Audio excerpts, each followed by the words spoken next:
Hello, and welcome to the next episode of the official Property Entrepreneur Podcast. It's Tuesday, it's time for another episode. It is autumn, so it's all about cave time, it's all about journaling, it's all about strategy, and for all of our property entrepreneurs this year, it is about leveling up. So it's our 10th anniversary of running Property Entrepreneur, and what we're going to do to celebrate is we're taking all of our property entrepreneurs through a level up year. And the logic here is that wherever you are in what you're doing, we're going to level it up. And this doesn't necessarily mean smash it out of the park with your business. It could be a level up with your business. It could be a level up with your health, or it could be a level up with your life, raising your standards, taking things to the next level. Life is for living, growing, personal development, enjoying things to the best you can. There is an area of your life that you can level up. In this podcast, I'm going to take you through the 3 levels of wealth creation. Now, if you're on Property Entrepreneur, you will have heard of the 3 levels of the wealth hierarchy. What I'm going to talk about here is that plus another layer of leveling up. And there's only 3 levels of entrepreneurship. So 3 levels where people focus on different things. Now, when you're broke and you're just starting out, you will be focusing on one core element of the business, one core financial focus. And as you progress through it, your focus, well, as long as you understand this, your focus, your strategy, your attitude to wealth creation should and will, if you understand it, which you will do at the end of this podcast, take you to the next level and allow you to progress through it. So, reasonably quick podcast, this one. And this is from broke, where you all start out, to balling, when everything's sorted, finance, money's off the table, and you're into generational wealth and protecting the estate. So, and actually I'm going to give you a bonus at the end, which is there's 10 layers to wealth. And if you want to, I've been doing this for 20 years now, and what I've done this year is actually consolidated that down into the 10 layers. Now, you can do them in a little bit, some of them depending on your personal circumstances, your asset, the asset class you choose to focus on, your age, your personal preferences. It is possible that you will approach them in a slightly different order, but roughly they'll go from 1 to 10, and the aim of the game is to collect them all. So, and to work your way through them. So, to start off, from broke to balling, the 3 levels of wealth creation. The thing to note here is success and failure are very predictable. Now, you've heard me say this before. There's a blueprint for everything. All you need to do is find the right blueprint and execute accordingly. This blueprint is how to go from broke to balling through the 3 levels. And a key note here is you can't skip the gear. You can't skip the gears. You need to earn your stripes. You need to go through the motions. You need to progress through each level to get to where you want to get to. So the first thing is you can't skip the gears with this. And the second is essentially what I'm going to take you through now, is it will tell you what to focus on and when, and do not get seduced by the upper levels. And then at the end, I'll give you the 10 layers to go on top of this. So if you've not already listened to the podcast episode called Rich, Bad, Wealthy, Good, in there over about 15-20 minutes, I talk about the wealth hierarchy model and how to create financial independence through a 3-step process, which I rarely hear it taught anywhere else in this capacity. And from my own experience of trying lots of different models, hands down has been the most effective, the most lucrative, the most strategic, and it just makes so much sense. And you'll get a flavour for it here, but go and listen to that episode after this one, because this is a quick one. Go and listen to that. If you listened to it already, listen to it again, and it'll talk you through this. So there's actually 10 layers, which I'll give you at the end of this. The 3 levels to this, based on the wealth hierarchy, and the 3 levels of entrepreneurship. The first is cash. So when you're broke and you're starting out, all you really care about is cash. And you live off the bank balance. Is there enough cash in the bank to pay myself at the end of the week, at the end of the month? Can I pay the overheads? If you've got a team, can I pay the team? Step 1 is what we call it on Property Entrepreneur cash flow, which is all about the objective of getting to the point of break even to buy back your time. In this scenario, is all about cash. It's all you care about when you're broke at level 1 is, can I get enough cash through the door into the bank account to pay the wages. Now, you'll see this a lot in startup businesses, small businesses, in property. You'll see it with many trades, construction companies, small construction companies. They all need paying every Friday. They're strapped for cash. They're in that dash for cash stage. I don't want to say they're broke, but they're living hand to mouth. All they care about is cash. Is there enough cash coming in on Friday to pay everyone's salary? That's level one. That's where we all start out. That's where you want to get to. You want to play that game until you get to a point that you start to find that the focus on cash starts to reduce, because you start to find some rhythm in the business. You start to find some consistency in the business. You start to find some predictability in the money that's coming in every week, every month, and the money that's going out every week and every month. And the focus starts to stop. The focus begins to move away from cash. So cash is level one. Cash flow is level one of the wealth hierarchy. And that's where we all start. Level two is once you've got over that cash, that dash for cash, that hand to mouth, we go to level two. And level two is all about profit. So on the wealth hierarchy, we call level two profit, which is lumps of cash. If you go back and listen to Rich, Bad, Wealthy, Good episode. And in the entrepreneur level, we move from focusing on cash and cash flow at level one to the P&L. And we start to look at the P&L report monthly, and we start to understand that business is about a lot more than paying the mortgage. It's about making a profit. And this is level two, when you start to build a business that covers the costs consistently, and now all you're interested in is the profit and loss. So the profit and loss is how much, so your business model, assuming you hit your revenue targets and your associated costs of the model, what then drops out as a target, budget, forecast, profit. And again, on Property Entrepreneur, we wouldn't advise getting involved in a business unless you can genuinely make 25, 30, 40, even 50% net profit. Most businesses in the UK, well, in fact, most businesses in the UK are not making money. If you can make 10 to 15% in the UK, you are the country's elite. We want you to find models that do 30, 40, 50%. And then what we do is we map that out. So 𝗂𝗵𝗶𝘴𝗶, run by Josh Keegan. If you've not already checked out 𝗂𝗵𝗶𝘴𝗶, go on there. You can do a scorecard. Just give it a Google, 𝗂𝗵𝗶𝘴𝗶. You can do a scorecard on there. It will show you loosely where you are in your business from a finance side of things. And as we move into level two, you want that business model. You want that 12-month forecast. And what we want to be looking at is the budget, which is what we hope to achieve, and then the actual.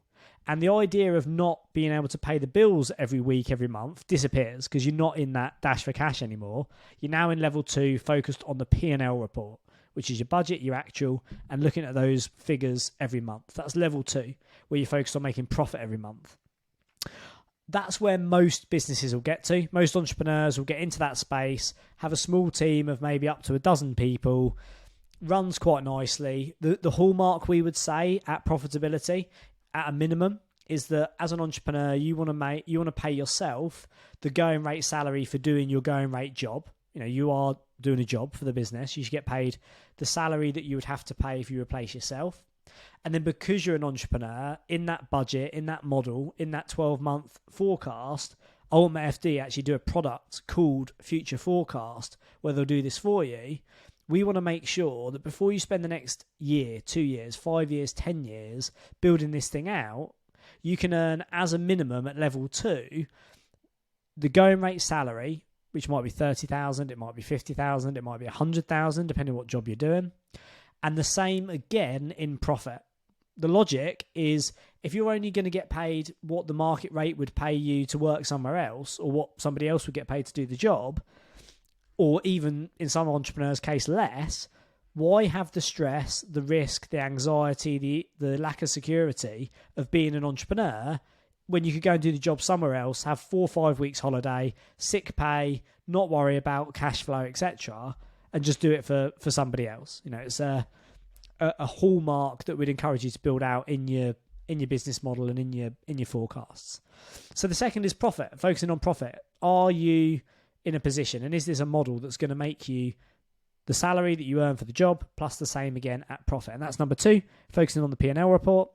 And then number three is assets. On the wealth hierarchy, it's all about assets. It's about acquiring assets, increasing our net wealth, moving away from survival, which is cash flow level, hand to mouth, into sustainability. If the market stops, if the revenue stops coming in, how long can we survive, live this lifestyle before we basically run out of money? And what you're looking at level 3, which on the wealth hierarchy, and you'll hear it in the Rich, Bad, Wealthy, Good podcast, is asset. What we look at with level 3 entrepreneurs is the balance sheet. The level 3 entrepreneurs actually start to move away from, they're not even thinking about cash because that's the last thing they need to worry about. We're not thinking about the P&Ls because actually the profit and loss is associated to the individual business, which in the same way you build a property portfolio, you build a portfolio of businesses. Obviously you have the same, the model, the budget, the forecast.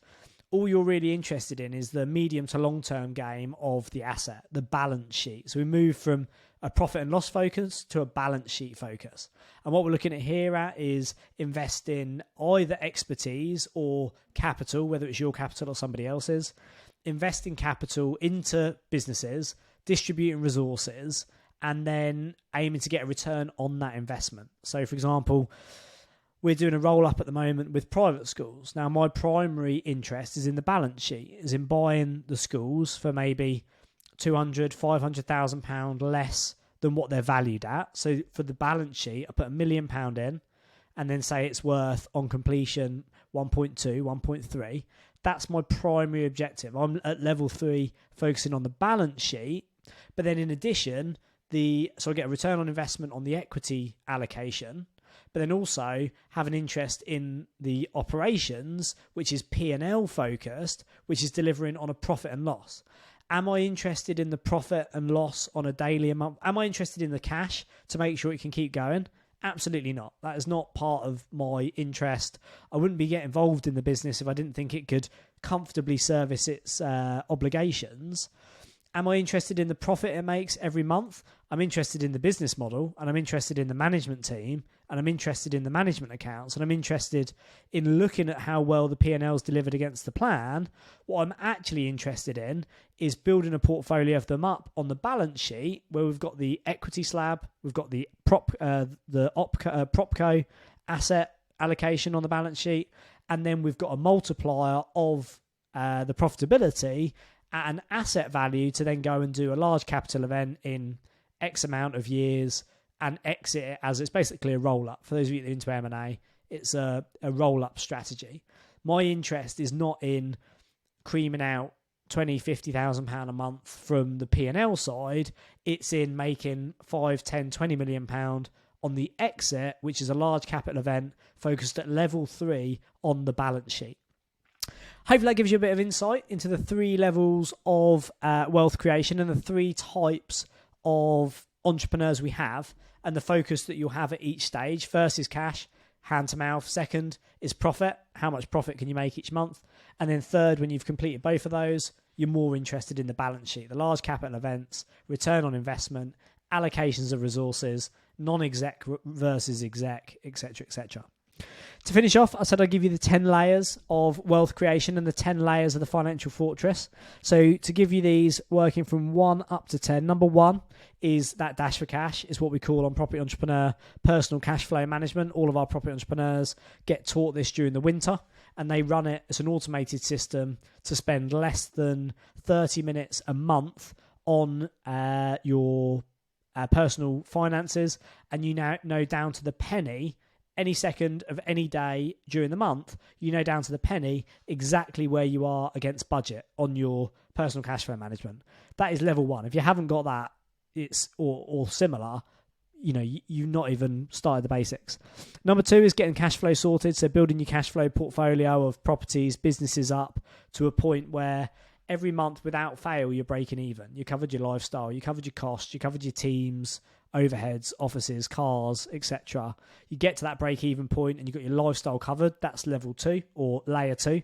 Like I say, you can go through this 1 to 10, or you may do a couple of these in a slightly different order, but you'll get the feel as we go through. It's definitely a progressive journey. Number 2 is getting that cash flow covered.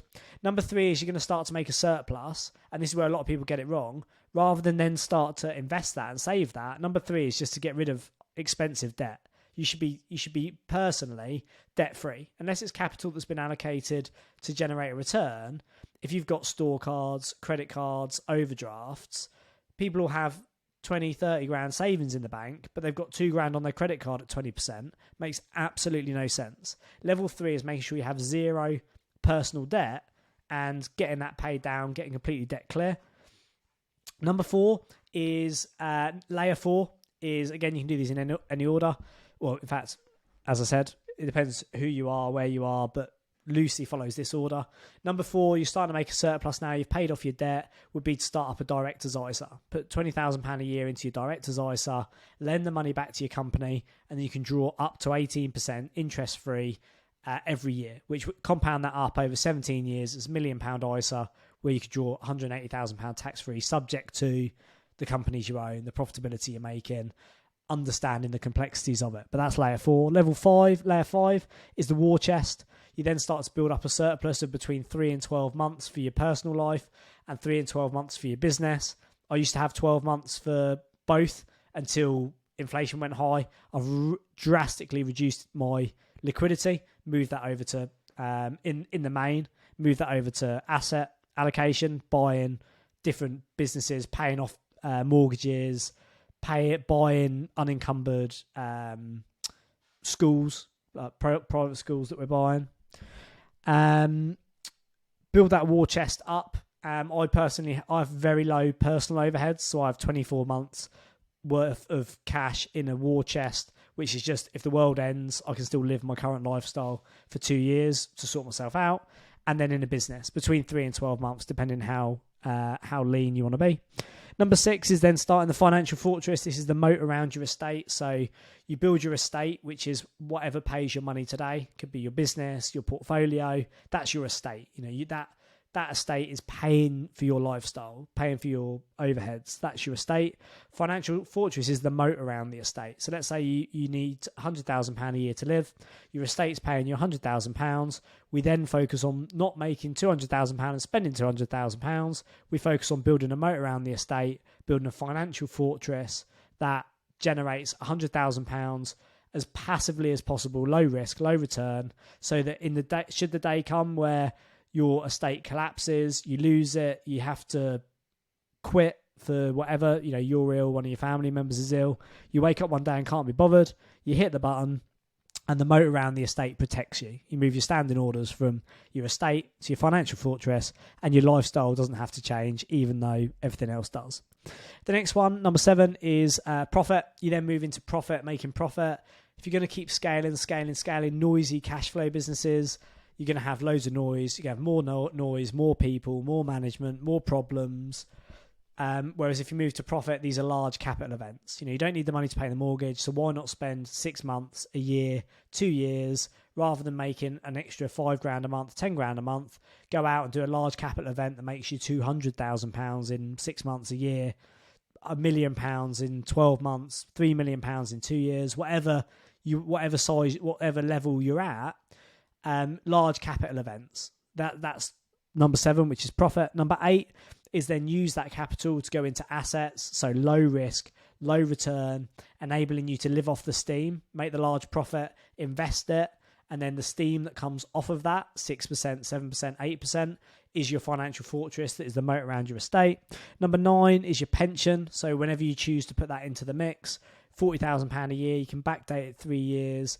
It's in most cases protected from bankruptcy, assuming there's no sort of criminal investigation. There's a number of tax benefits to do with it. You can also then use a SIP or a SAS to repurpose it. Lots of benefits. Obviously, it's ring fenced. There's benefit in the risk and there's tax benefits, but it's also locked away. So there is limitations on what you can do with it. And then obviously, again, depends what age you are, but you probably don't want to go over the tax-free threshold on that. And then finally, number 10 is protect. As you get to number 10, and you just want to protect your investments. This is where I am now.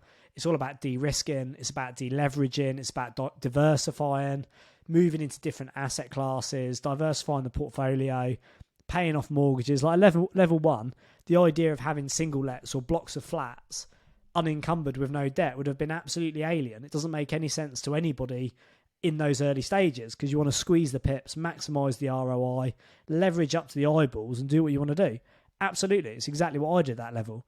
But now I'm doing more paying down mortgages, unencumbered single lets, unencumbered blocks of flats, diversifying into blocks of apartments, care home or homeless supported living, private schools, single lets, diversifying my ISA, my pension, my stocks, diversifying into various places with the ongoing logic and objective of how long can I make this last, especially if the dominoes start to tumble.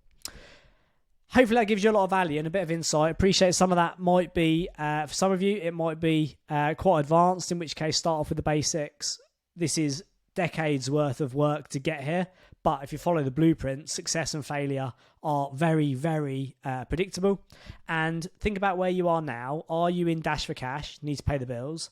Are you looking at the profit and loss, trying to make the profit? Or are you focused on the balance sheet and doing large, strategic, asset-based focuses, deals, transactions? Have a think about where you are. Have a think about where you want to get to, and think about in the year ahead as we go through the autumn. Where are you now? Where do you want to get to? And what do you need to do to get there? Thank you for joining us for another episode of the Official Property Entrepreneur Podcast. If you've enjoyed this, please leave us a quick review just on the stars. Just literally click it. It'll take you 10 seconds. I'm still trying to get us back up the ratings because we had a 1-star negative review, which apparently is like a competition thing to try and knock us off the hotspot. And it's not uncommon. They didn't leave any comments or reviews. But anything you could do, if you can leave us a star review, even a little word to say you're appreciating this, I would appreciate you doing it. And I will continue to keep giving you as much value as I can in these podcasts as we go through the weeks and months ahead. So join us next Tuesday for the next episode of the Official Property Entrepreneur Podcast. And until then, success and failure are both very predictable, and I look forward to seeing you on the next.